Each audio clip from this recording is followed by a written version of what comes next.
Hey everyone, and welcome back to another video. In this video, I'm going to show you how to change your delivery address on the Walmart app. Now, this video is going to be particularly useful for individuals. Let's say that you want to go ahead and change your delivery address.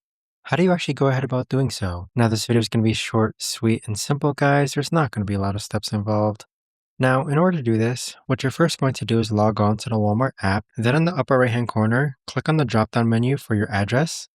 Then click on your address again. So this is where you can actually switch your address or use your current location. Additionally, if you go back and then click on account on the bottom right, then click on the gear icon on the top right, then click on addresses, then click on add. This is where you can add your new address and update your address on the Walmart app. But there you have it, guys. That right there is the best and easiest way that I know of to actually go ahead and change your delivery address on the Walmart app. If you guys know of a better or easier way to actually do this, let me know in the comments down below. I would love to know. Thanks so much for watching, everyone, and I'll see you guys all in the next video.